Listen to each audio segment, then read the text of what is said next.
Kelvin Ewunoye, NTA News.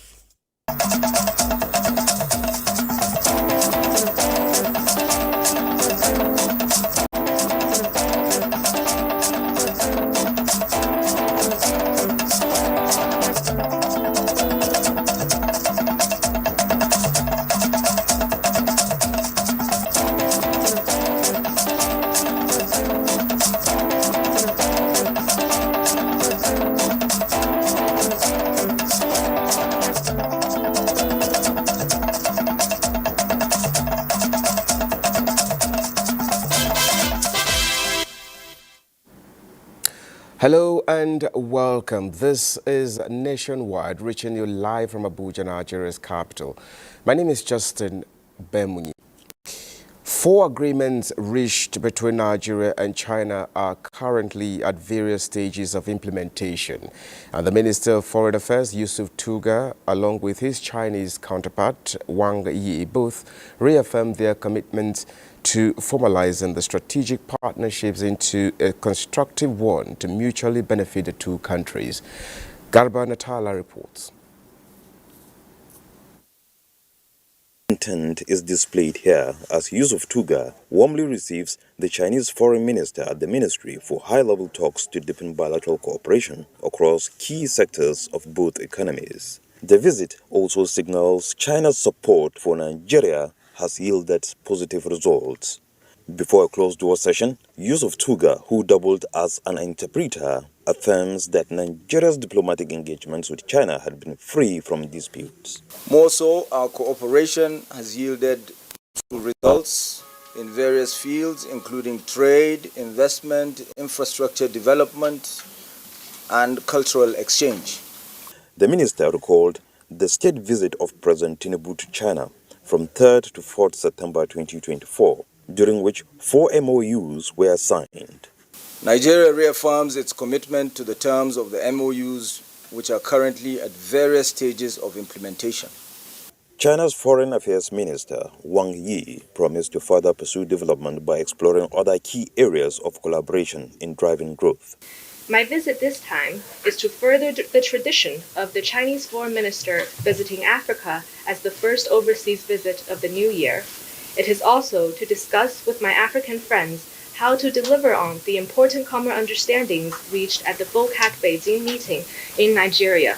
The two parties are also expected to further find ways of implementing the resolution of the FOCAC Beijing meetings, particularly the 10 partnership actions, which is another focal area to deepen trade and investment between the two countries. In Abuja, Garba Muhammad Atala, NTA News.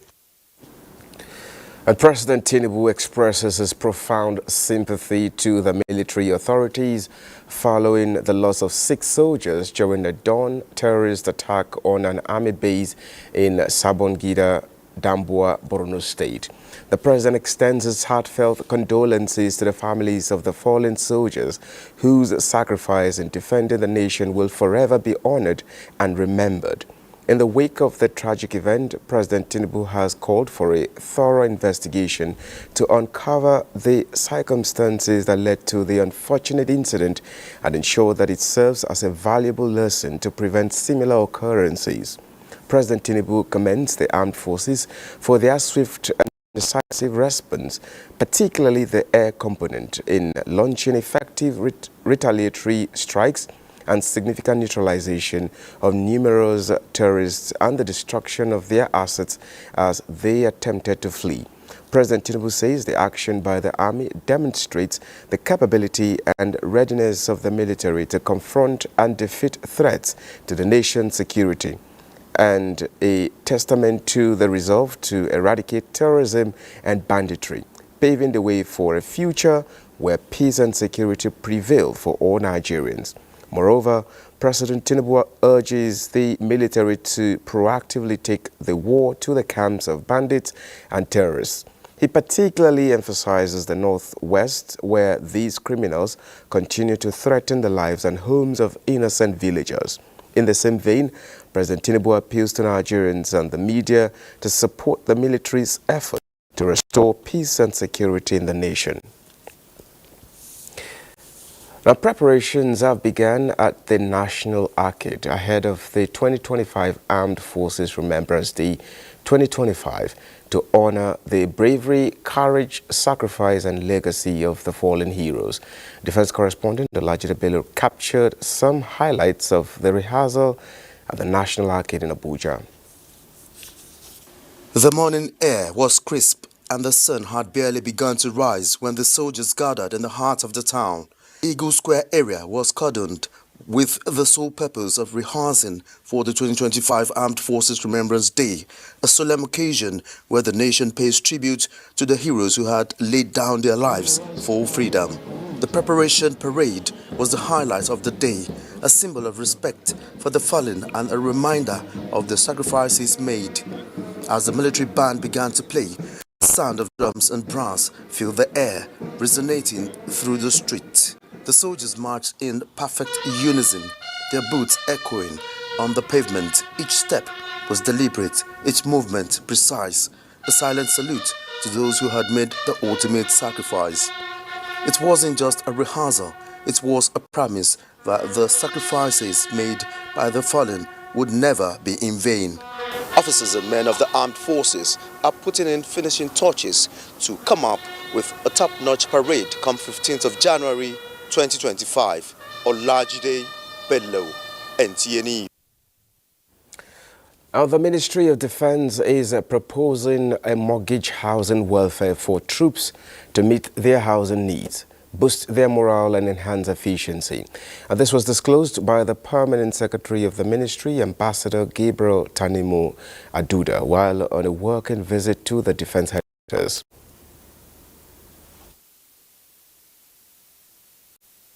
Drawing from international best practices to see how we can help the armed forces better position to enjoy stronger welfare provisions. One of such is for us to see very quickly if we also can begin to think in the area of a military mortgage formation that caters strictly for the military. And if we have it excised and we run with that, perhaps more of our officers will not only have houses while serving, but so that when they are done serving our great nation, they will have where to retire to. The ministry's commitment to support the armed forces operations through provisions of equipment and improved working environment. Now, the General Officer commanding 6th Division, Nigerian Army Major General Jamal Abdulsalam, has declared commitment towards the welfare of its personnel to enable them to discharge their duties creditably. He was speaking at the inauguration of several projects at 343 Artillery Regiment as Elele Barracks, Rivers State. Dibabari Sedoma Wakeke has details. Some of the buildings and facility had deteriorated over time, hence the need to give them a facelift and remodel them to benefit the troops. The inaugurated projects are a 200-meter road, physical training complex with gym hall, tennis court, renovation of corporal and below quarters, squash hall, and indoor sports and recreation center. We have put on a generator just to show you that the light systems, everything is working on the clock. General Jamal Abdulsalam said the projects are in line with the Chief of Army Staff Command philosophy to impact the lives of troops positively. All the projects are projects that impact directly on the well-being of our soldiers. And the government has so many things to do, so they will not concentrate only on renovating our barracks. Therefore, we have to use the opportunity and take the initiative to also see what we can do at our own levels. In Elele, River State, Dibabari Sidomameke, NTA News.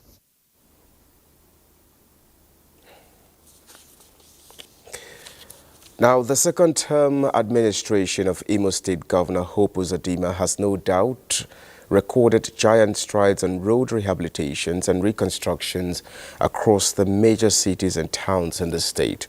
In this report, Kingsley Ononiwo takes a look at the impacts of the road revolution on the state economy. Inception of office on January 15, 2020, Imo State Governor Hope Uzodinma has not hidden his desire to change the ugly narrative on roads and other critical infrastructure in the state by embarking on robust road reconstructions and rehabilitation in order to make life more meaningful for the people of the state. The good story of Governor Uzodinma's first-term administration's giant strides on road projects has continued in the first year of his second-term administration, which came on board on January 15, 2024, as major roads in Owerri, the Imo State capital, and those in Olu and Okigwe towns are now wearing new looks. The big question now is, how have the road renewal and reconstruction projects impacted on the state economy? The dualization of the road makes the movement, at least motorists, everybody can move freely. It's very, very nice. A welcome development. I think the road network is very, very good. It helps the economy to grow. So the governor did a very good work. We are satisfied with what he's doing. Road is part of development. So looking at how everywhere is very good and is fine. When you have free movement, when you have people going to school and they can move to school and get to school early, going to work and get to work early, business people are having their businesses. That's creating an enabling environment for business to thrive. He also noted that the ongoing flyover project at the control post area of Owerri and the ongoing Emmanuel Iwanyanwu International Convention Center Owerri, when completed, will have more positive impacts on the state economy. Well, let's now join Kingsley Ononiwo live from Owerri to give us a highlight of the major developments concerning constructions and, of course, infrastructure.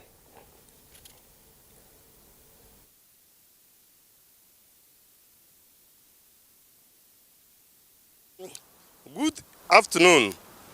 It is by special grace of God that Imo people, based on what they are saying, to be privileged to have a governor like distinguished Senator Hope Uzodinma, who has really provided good governance.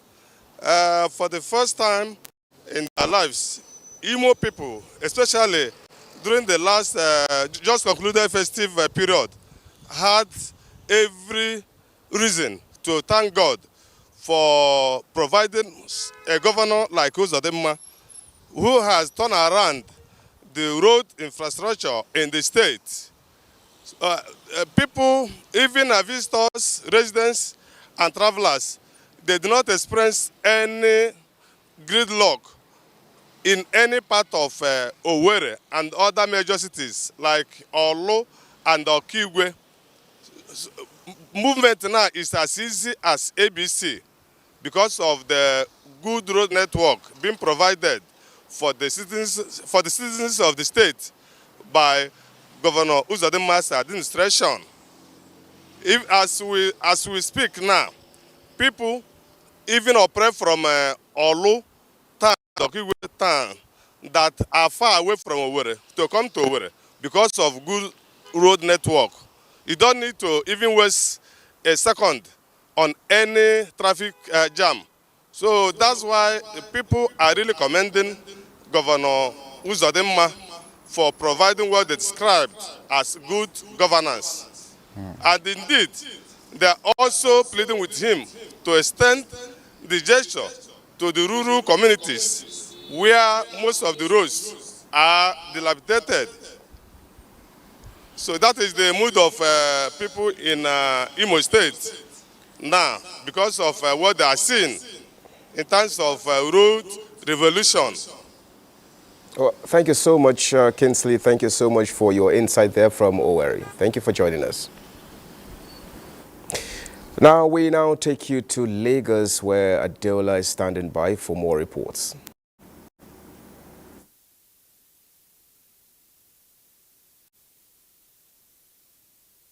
Here's so much, Justin.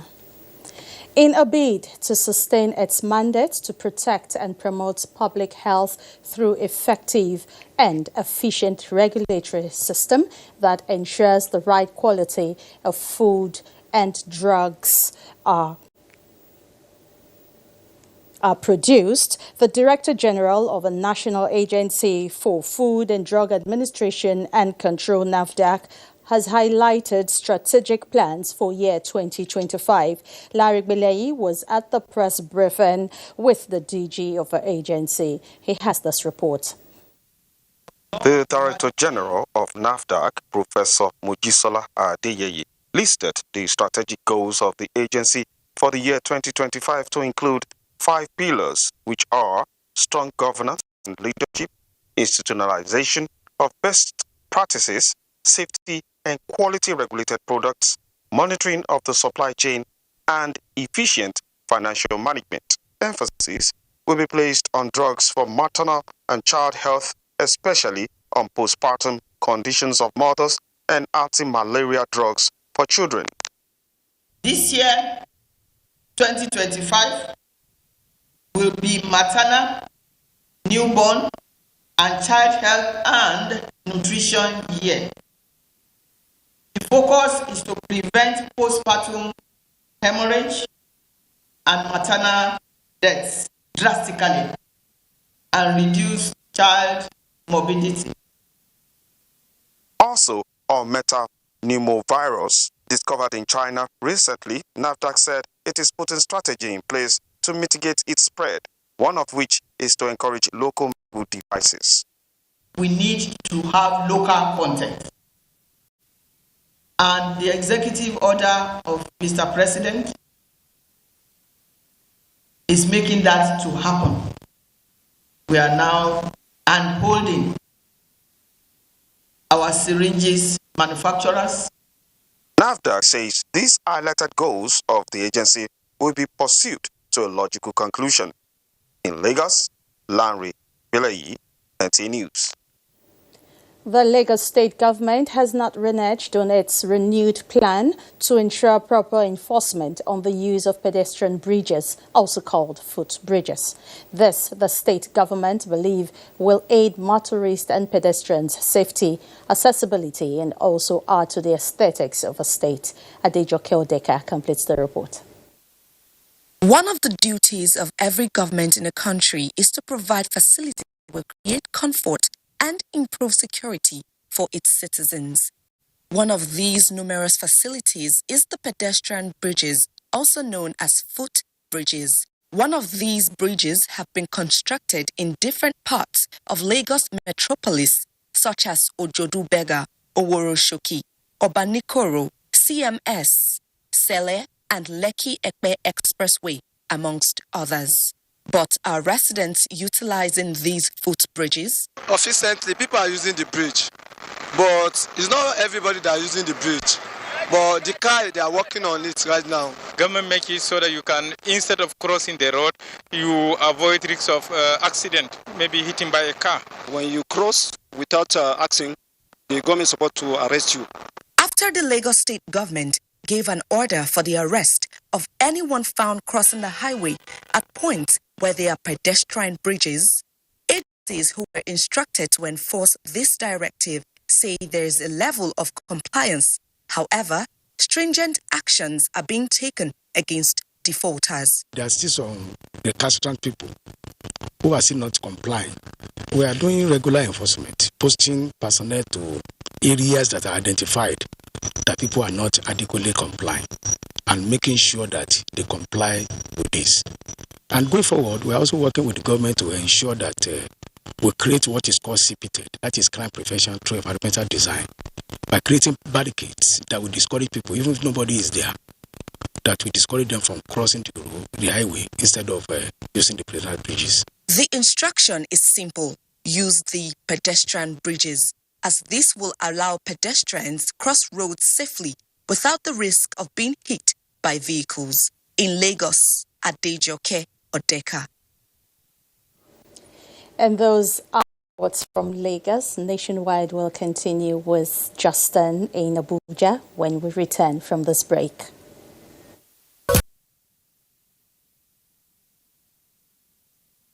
For joining us in Kaduna. The Kano state government has supported over 41,600 women over the past 7 months.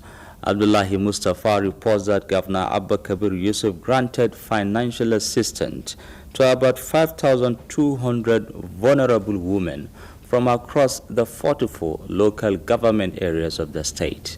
The report. These women were drawn from the 44 local government areas of Kano State as the first set of beneficiaries of the First Empowerment Program in 2025. Launched in May 2024, the program is designed to uplift vulnerable women economically, providing them with the resources to thrive. Each of them has been granted 50,000 naira to help boost their capital for various income-generating activities. Governor Abba Kabir Yusuf described the initiative as a critical strategy to eliminate the barriers that have long hindered women from making a substantial contribution to the economy. We must implement deliberate policies to lift millions of our citizens out of poverty. Such efforts, he believes, are essential to creating equal opportunities and empowering women to play an active role in the society. To date, he disclosed more than 41,000 women across the state have benefited from this program. Governor Yusuf assured that additional empowerment schemes aimed at alleviating poverty and curbing social vices are already in the pipeline. In Kano, Abdullahi Mustafa, NTA News. The Nigerian Air Force has reiterated its commitment to intensify efforts in addressing security challenges across the country in the year 2025. The Air Officer Commanding Training Commander Air Vice Marshal Abubakar Abdullahi emphasized this during the 2024 Best Socio-Cultural Activities held here in Kaduna. Defense Correspondent Haruna Muhammad reports. Base socio-cultural activities is a moment to celebrate achievements in the tradition of the military, to dine and wine after a long year of rigorous operations while reaffirming their commitment to a safer and more secure Nigeria in 2025. The Basa celebration, filled with vibrant activities and stimulating moments, including tug-of-war competition and cultural dances, as well as ceremonial bonfire, to usher in the beginning of another year of activity in the Nigerian Air Force. Governor of Kaduna State, Ubasani represented, agrees with the Air Officer Commanding Air Training Command, Air Vice Marshal Abubakar Abdullahi, and has prioritized collaboration with other security agencies to tackle the nation's pressing security challenges. He emphasized the need for sustained military effort to combat insecurity across the state and other troubled parts of the country. Fraternize, you can see the cultural display from the 6 geopolitical zones of the country, different dance steps, different cuisines, traditional attires, and stuff like that. It shows that for every military man, there is a civilian blood in him. Help them to unwind after a very tedious end of the year, or rather tedious year that has gone, or a period that has gone past. It also has a linkage with some of our own cultural heritage. Meanwhile, the Chief of Air Staff, Air Marshal Hassan Abubakar, represented by the NAF's Chief of Administration and the Second Chief of Air Staff Pali with veterans, emphasized the Nigerian Air Force readiness to engage the expertise of its veterans in addressing the nation's security challenges. Haruna Muhammad, NTA News. And that's our contributions from Kaduna. Nationwide continues with Justin in our Abuja studio. Justin. Well, thank you so much, Mohammed. Now let's go to Yobe State, where the government is exerting commitment to explore the enormous agricultural potential of the state, engaging in partnership with federal government and World Bank agencies to get the best out of the vast potential in the sector. Yunusa Suleiman reports that towards achieving desired result, a committee was inaugurated to facilitate effective land administration for smooth implementation of agri-business investment in the state. After 7 years, Yobe State government has continued to come up with initiatives and reforms in the agricultural sector, including partnering with the federal government, United Nations and World Bank agencies to enhance the agricultural productivity, a deliberate strategy to help the potentials embedded in the sector. A World Bank-funded program for agricultural promotion is to, among others, resolve to strengthen reforms to modernize agricultural practice to pave way for increased productivity, job creation, food security, and poverty alleviation in the state. Aim to guide land administration in a manner that will maximize the role of land development while effectively mitigating the risk of land-based investments. It entails the land reform that will facilitate agricultural business investment in the state. Agriculture remains the mainstay of Yobe state economy, providing employment and income to over 70% of its population.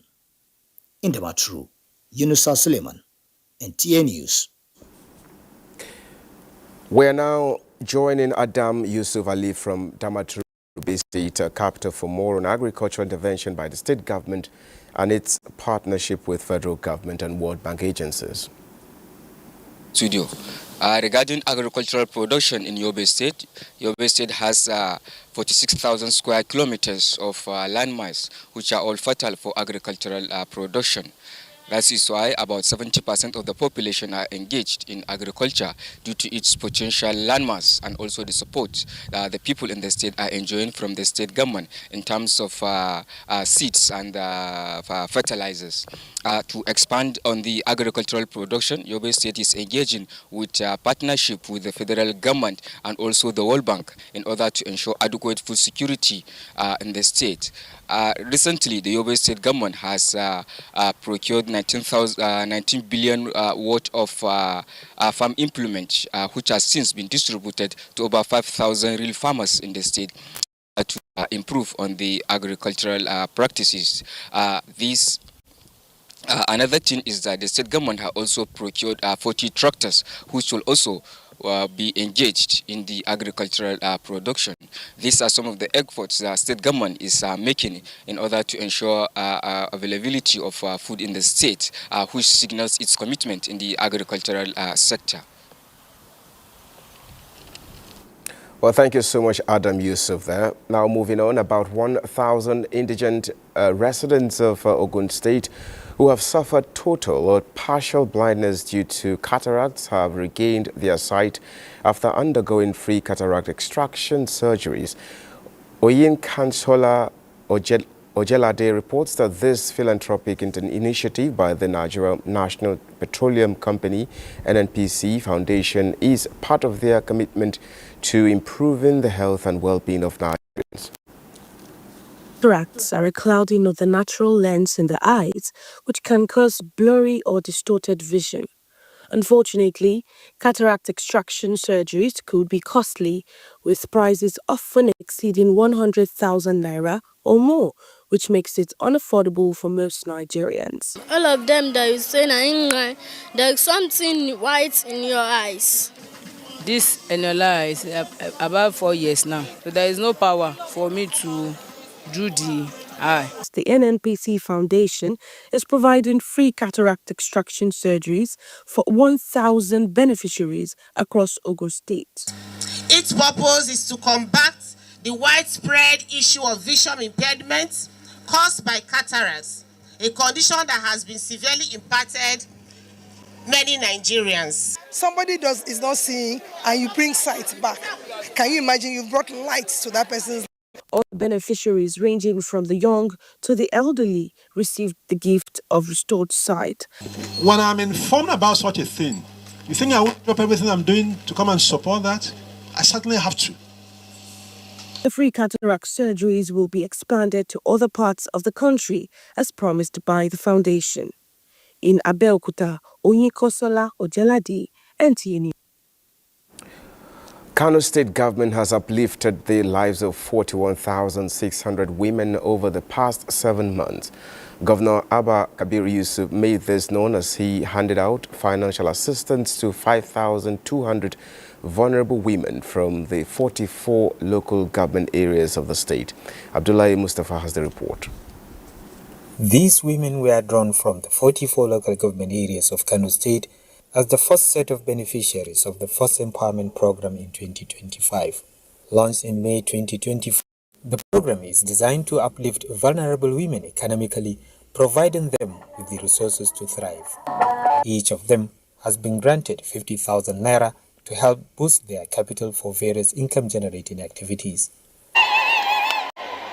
Governor Abba Kabir Yusuf described the initiative as a critical strategy to eliminate the financial barriers that have long hindered women from making a substantial contribution to the economy. We must implement deliberate policies to lift millions of our citizens out of poverty. Such efforts, he believes, are essential to creating equal opportunities and empowering women to play an active role in the society. To date, he disclosed more than 41,000 women across the state have benefited from this program. Governor Yusuf assured that additional empowerment schemes aimed at alleviating poverty and curbing social vices are already in the pipeline. In Kano, Abdullahi Mustafa, NTA News.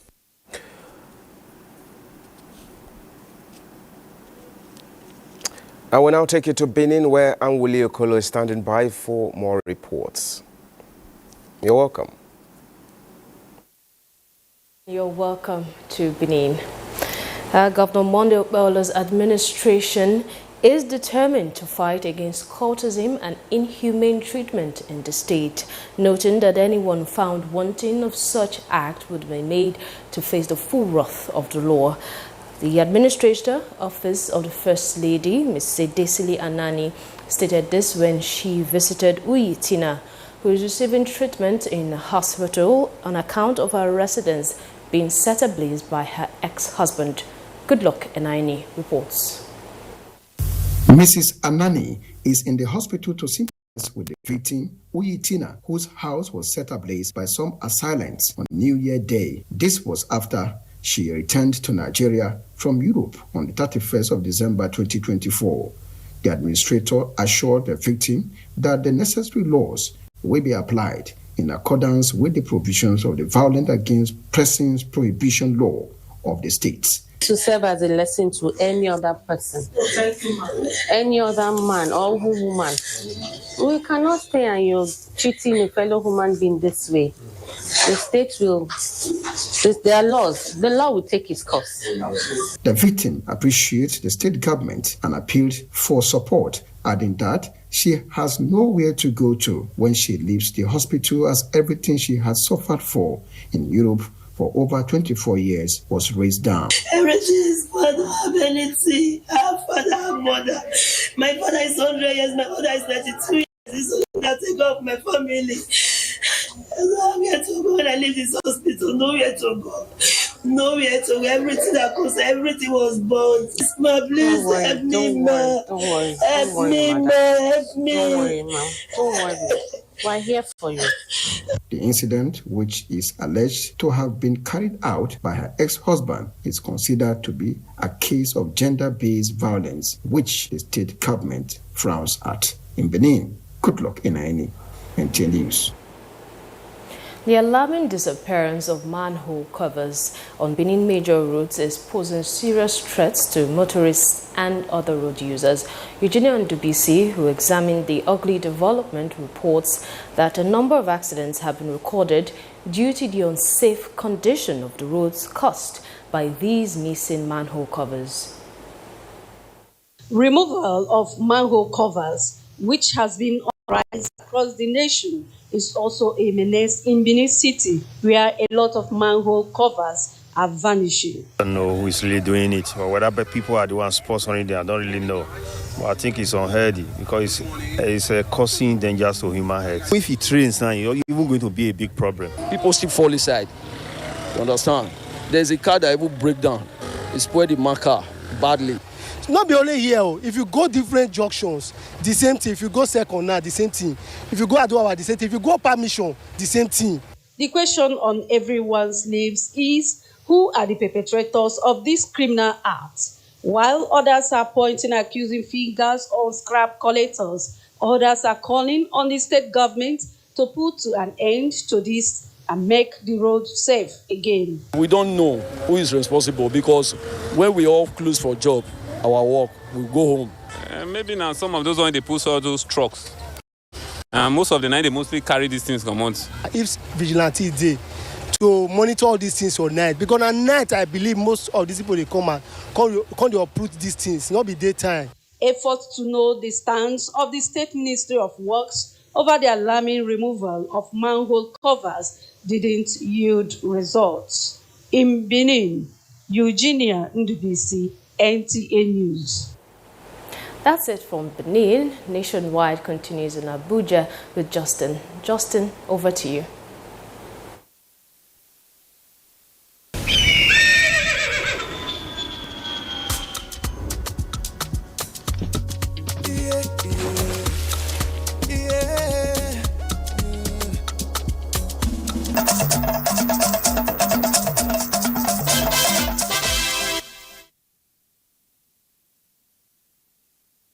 To Jos.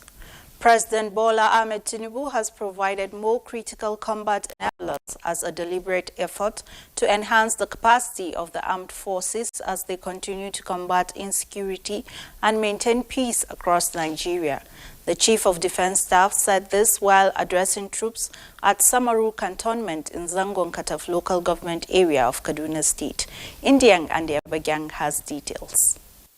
The Chief of Defense Staff, General Christopher Musa, says the visit is part of ongoing efforts at strengthening the defense mechanism of the armed forces. On his entourage are the General Officer Commanding 3 Division and Commander Operation Safe Haven, Major General Abdusalam Abubakar, and officers from the Defense Headquarters. They were at Samaru Cantonment in Zangon Kataf local government area for an on-the-spot assessment of the level of work and the progress of the infrastructure development aimed at enhancing operational capabilities of the cantonment. While there, General Christopher Musa inspected the quarter guard and commended the troops for their dedication and resilience, reiterating the military's commitment to ensuring their welfare and operational effectiveness. He further assured the troops on efforts to provide additional reinforcements and critical combat enablers approved by the presidency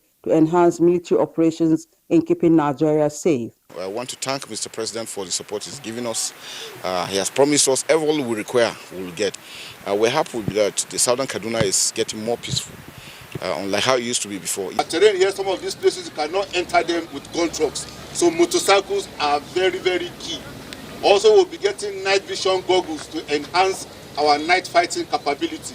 With confidence, I can tell you things are much, much better than they were before. Earlier, the Chief of Defense Staff and his team visited the Chief of Kagoro, Chief Ufwe Bonnet, to reassure him of the military's determination to bring peace to the community. Indenyan and the Abuja, NTA News. Plateau state government has attributed the relative peace being enjoyed in the state to the personal competence of the officers and soldiers of the 3 Division Nigerian Army and other security agencies. Governor Caleb Mutfwang stated this at the 2024 Annual West Africa Social Activities WASA, organized by the 3 Division Nigerian Army at Maxwell Kobe Cantonment, Rukuba Barracks, Jos. Priscilla Grumnan reports. The West African Social Activities is an annual event which brings together officers and their families as well as the barracks community to mark end-of-year activities. The event, which attracted friends, well-wishers and other stakeholders, featured cultural dances of various ethnic groups. Governor Caleb Mutfwang represented, commended the Army and other security agencies for the prevailing peace on the plateau, urging them to sustain the tempo. Nigeria is uniquely blessed with rich cultural heritage, and the Nigerian Army stands as a testimony our cultural integration. The General Officer Commanding 3 Division and Commander Operation Safe Haven, Major General Abdusalam Abubakar, restates the commitment of officers to maintaining peace, a prerequisite for meaningful development. Remember, our fundamental duty remains to protect the lives and property of our citizens while upholding core values enshrined in our Constitution. The event featured award of excellence to officers who distinguished themselves in the discharge of their duties.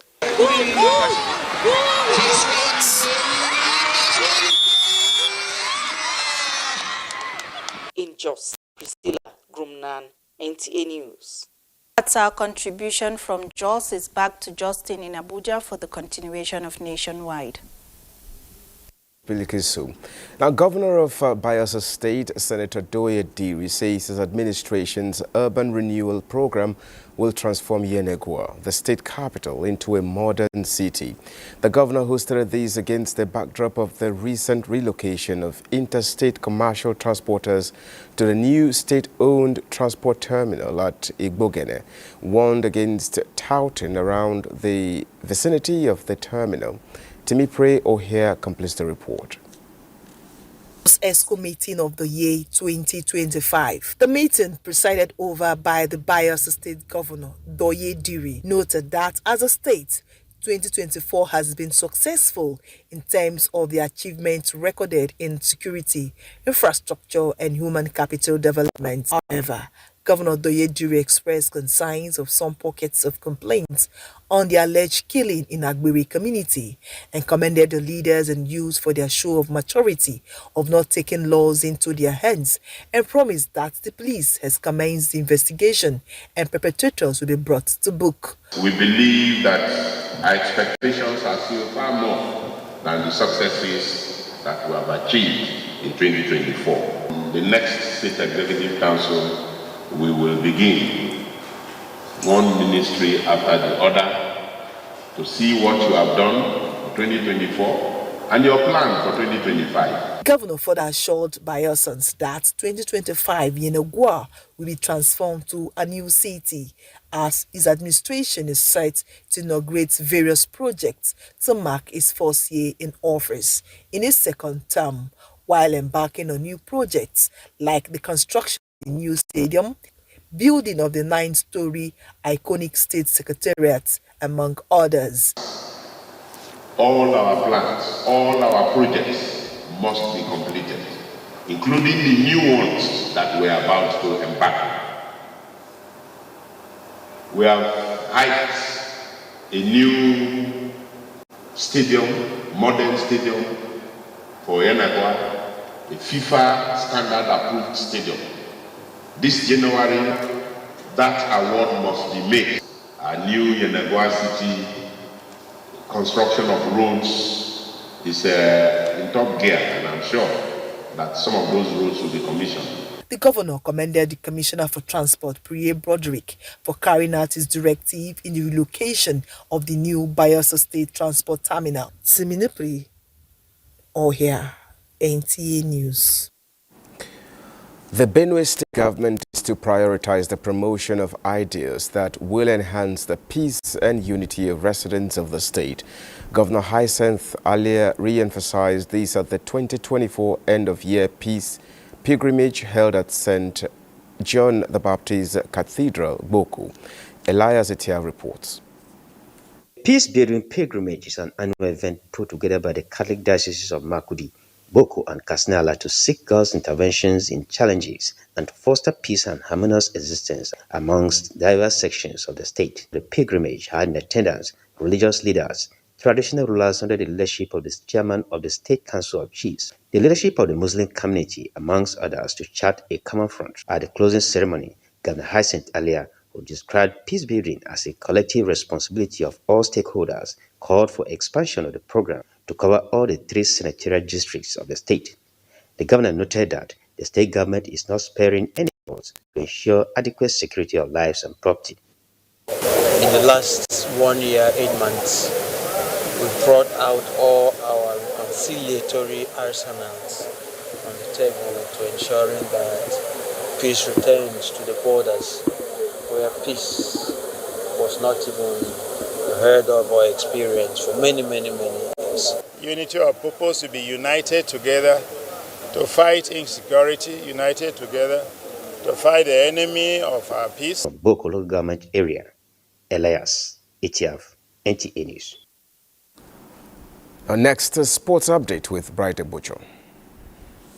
As preparations continue for the home-based Eagles ahead of the 2025 African Nations Championship, which will be held from February 1 to 28 in Kenya, Tanzania and Uganda, Mohammed Sanusi, the General Secretary of the Nigerian Football Federation, has reassured Nigerians that the Eagles are aiming to win the trophy. This tournament marks their return after a 12-year absence. Sanusi emphasized the team's determination and potential demonstrated during their qualifiers against Ghana. Football is one of the few things that unite Nigerians, and they are aware of that. They would want the unity of Nigeria.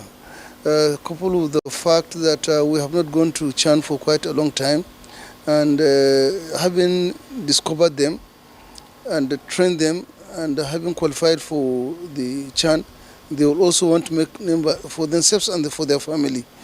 It is an avenue for them to be seen, to be discovered, and to go for greener pastures. So they are fully aware of this, and I believe they are leaving no stone unturned.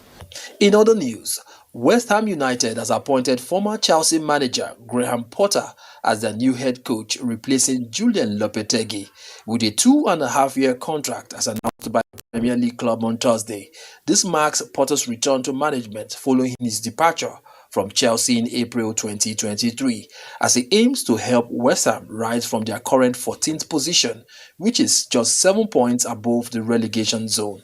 Meanwhile, Everton will kick off their 2024-2025 FA Cup campaign on Thursday night against League One side Peterborough United at Goodison Park in the third round. Fulham, looking to put their Premier League ambitions on hold, will welcome Championship team Watford to Craven Cottage. This matchup will be the first encounter between the two sides since April 2019, when Watford won decisively 4-1 at Vicarage Road during their top-flight tenure. And Sheffield United is set to face Cardiff City at Bramall Lane on Thursday in the third round of the 2024-2025 FA Cup as the home team seeks to turn around their recent struggles. With Sports Update, Bright Ibochio, NTA News.